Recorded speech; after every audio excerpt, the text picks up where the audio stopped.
When the cultural festival arrived in the small rural town, no one expected anything special. Festivals came and went every year: music, food stalls, handmade crafts, and children running around with balloons. People enjoyed the break from their routine, but it was usually nothing extraordinary. This time, however, something very different was about to happen. Something that would stay in people's memories for years. The main attraction of the evening was a musical workshop led by a well-known conductor named Lorenzo. Although his face was familiar from posters and events, very few villagers had ever seen him in person. He had a reputation for being strict, but also for having an incredible eye for hidden talent. He could listen to a few notes and instantly tell whether someone had something special inside them. Many villagers came mostly out of curiosity. Some came because they loved music. Others simply wanted to see what the famous Maestro looked like up close. Among the crowd sat a quiet woman named Razia, along with her husband. They lived on a small piece of farmland at the edge of the village. Their life was simple and often hard, but it was honest work. Razia had never taken music lessons, never performed on a stage, and never thought of herself as a musician. She sang sometimes while working, and she hummed old village melodies her grandmother had taught her. But for her, these were not performances, just gentle habits that made her days feel lighter. Razia didn't come to perform. She came only because her husband insisted they take a break and enjoy the festival. She liked music but never imagined being part of it in any public way. Before the workshop started, people took their seats. Children whispered and giggled. Teenagers scrolled on their phones, and older villagers folded their hands in anticipation. The hall smelled faintly of wood and dust, mixed with the aroma of snacks being prepared outside while waiting. Razia sat quietly looking at the stage, imagining how difficult it must be to know so much about music. She had no idea she would become the center of attention in just a few minutes. As everyone settled, Lorenzo walked onto the stage. He had a calm presence, the kind that made people pay attention without him saying a word.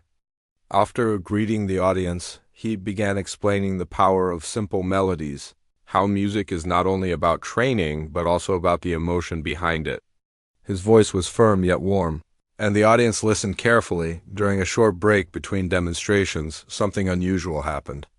Razia, in her natural habit, started humming very softly, so softly that she didn't think anyone could hear her.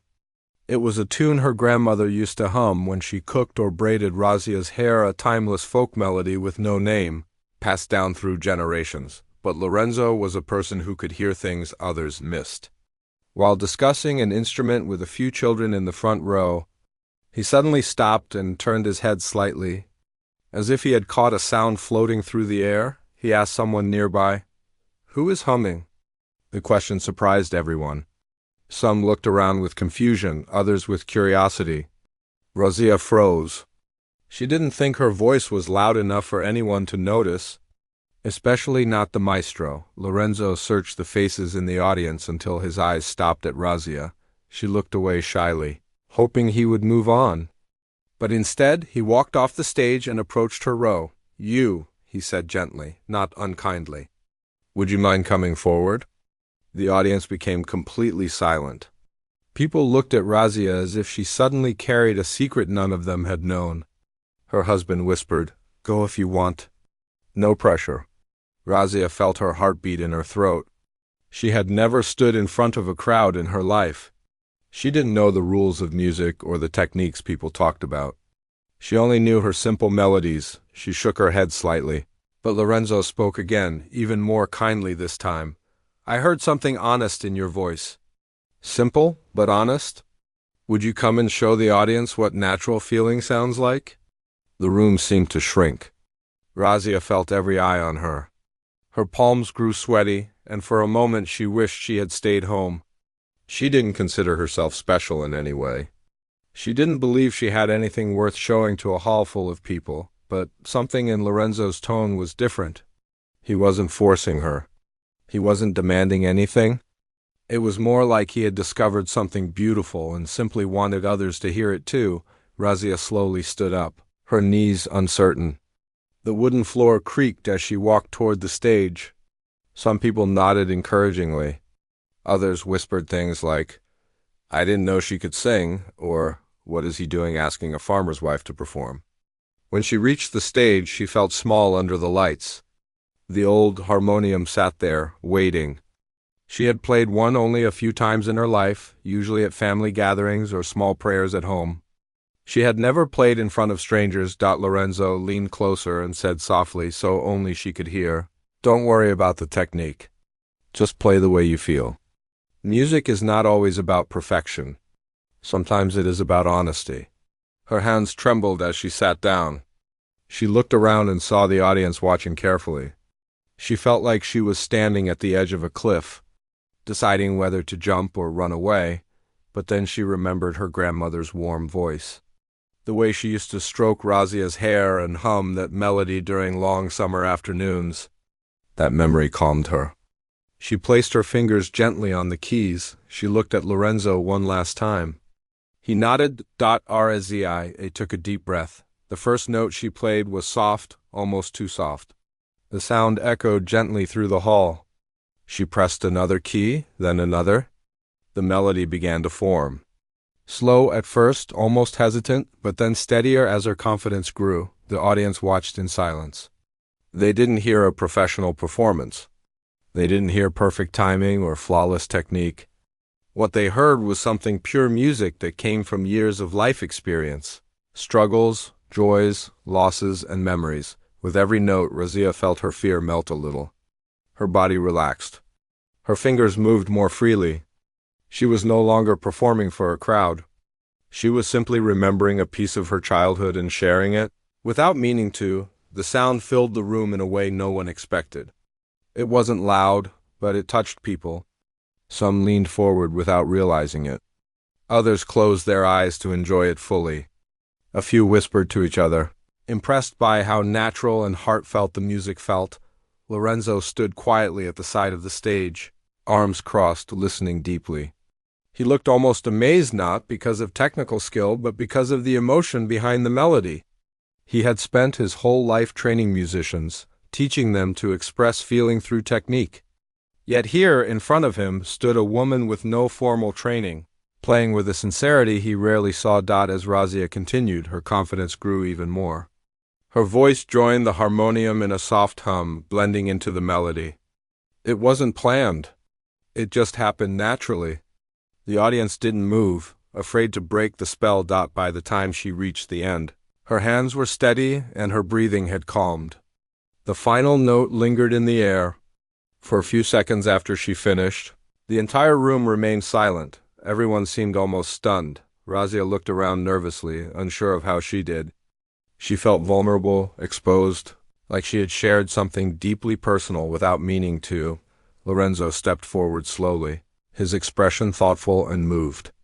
He placed a hand gently on her shoulder, and the audience waited to hear what he would say. The moment felt heavy with expectation, and in that quiet, in that stillness, everyone in the room sensed something unusual had just happened, something no one had predicted when the evening began. The silence after Razia finished playing felt heavier than the sound itself. For a moment, it was as if the whole hall forgot how to breathe. People simply stared at her, not because she had made a mistake, but because they were genuinely unsure how to react to something so unexpected and sincere. Then Lorenzo finally spoke. His voice calm, but filled with emotion that surprised even him. "You reminded everyone here," he said softly, "that music is not only taught. Sometimes it is inherited from life itself." Razia lowered her eyes, unsure how to respond. She wasn't someone used to praise, especially not from a man known across the region. She had only played what she remembered, what she felt. It didn't seem extraordinary to her. It was simply what she knew, but Lorenzo's words stirred something in the audience. A few people began clapping softly, then a few more, and within seconds the entire hall broke into applause. It wasn't the noisy kind people give for entertainment. It was warm, genuine appreciation from people who had experienced something they didn't quite have words for. Razia stood there overwhelmed. She didn't know whether to smile, cry, or step back. She never imagined she would be the reason a room full of people stood on their feet. Her husband watched from the audience with wide eyes, full of pride yet still processing what had happened. He had always heard Razia hum around the house, always found comfort in her voice. But he never imagined it could move an entire hall of strangers. Lorenzo waited for the applause to fade before he spoke again. He didn't want the moment to feel like a performance. He wanted it to be understood for what it was. People spend years trying to play with emotion, he said, turning slightly toward the audience. But she did it without trying. That is rare. Razia felt her cheeks warm. She whispered quietly, I only played what I knew. And that, Lorenzo replied, is exactly why it reached everyone. The audience settled again, but the atmosphere had changed. People were no longer waiting for entertainment or instruction. They were listening with a different kind of attention. As if they had already witnessed the highlight of the night, Lorenzo guided Razia gently back to her seat. As she walked through the rows, people nodded at her respectfully. Some smiled warmly, others looked at her with new curiosity, but it was all sincere. No judgment, no mockery, just appreciation. When she sat down next to her husband, he whispered, I knew you were special, but today even I am surprised. Razia laughed nervously. I didn't do anything special. You did, he said softly. You touched people. She didn't reply. She wasn't used to hearing such things. She wasn't used to being in the center of anything. For years her world had been small fields, home, chores, and the quiet moments she stole for herself. To think that something from her simple life could move so many people felt unreal. The workshop continued, but the energy had changed. Even Lorenzo seemed different. He explained techniques and demonstrated how music could express emotion. But every now and then he glanced at Razia. As if the earlier moment had shifted something inside him. It wasn't that he wanted to make her a star, or push her onto some big stage. It was simpler than that. He had spent his whole life studying music, breaking it down into notes, styles, and rules.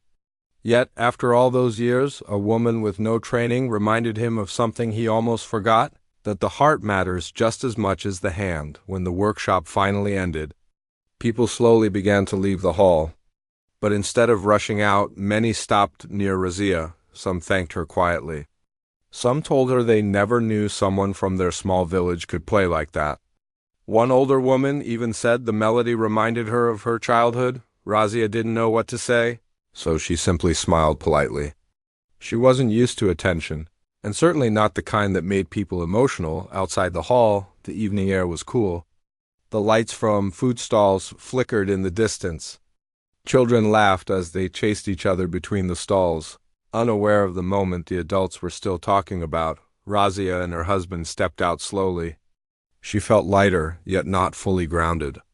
It was as if her mind was still inside the hall, surrounded by the warmth of applause she never expected. Before they could leave, Lorenzo approached them. Without the bright lights of the stage, he looked more like an ordinary man than a famous conductor. He smiled gently. Thank you, he said to her. For what? Razia asked, genuinely confused. For reminding me why I started loving music, he said. I needed that. The simplicity of his words touched her. She had expected praise, maybe suggestions, maybe even polite formality. But she didn't expect sincerity from someone like him. My grandmother taught me that melody, she said quietly. I didn't plan to play it. It just came to mind. That is how real music works, he replied. It comes from memory, from emotion, not from fear of being wrong. She nodded, still not sure how to process everything. Lorenzo looked at her thoughtfully, then at her husband. I want to say something, but I don't want you to misunderstand. I'm not offering fame or promising big things. I don't want to change your life against your will. But if you ever want to explore music more deeply, even just for yourself, I would be honored to guide you. Not as a teacher to a student, but as one lover of music to another. Razia exchanged a glance with her husband. He smiled encouragingly, but she shook her head lightly. I'm not sure, she said honestly. I never imagined anything like this. That's all right, Lorenzo replied. No pressure.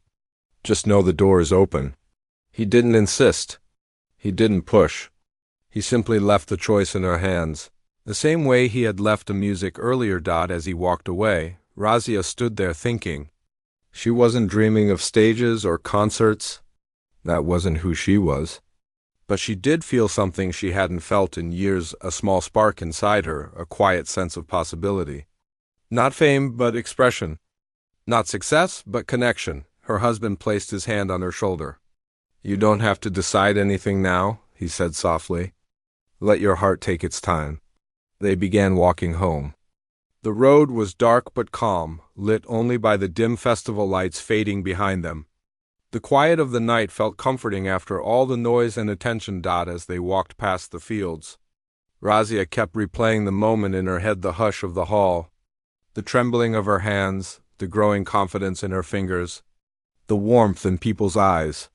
She didn't know whether she would ever step on a stage again, but she knew something inside her had quietly changed. She had grown up believing her role in life was simple: work hard, take care of her home, support her husband, and move through life without drawing attention. Yet one unexpected moment showed her that even the smallest voice can hold meaning, even when no one expects it, even when the person themselves doesn't expect it. And sometimes it takes only one person to notice, a single listener who hears something others miss, to bring that hidden melody to life. When Razia reached home and lay down to rest, she closed her eyes and hummed the same tune again. Softly, gently, only for herself. But this time, she hummed it knowing that her simple, quiet melody had touched an entire room of strangers, and maybe, just maybe, it would stay with them the way it stayed with her. The night settled peacefully around her, and the melody drifted in the air one more time, not as a performance, not as a memory of applause, but simply as a part of who she was, a part she now understood a little better.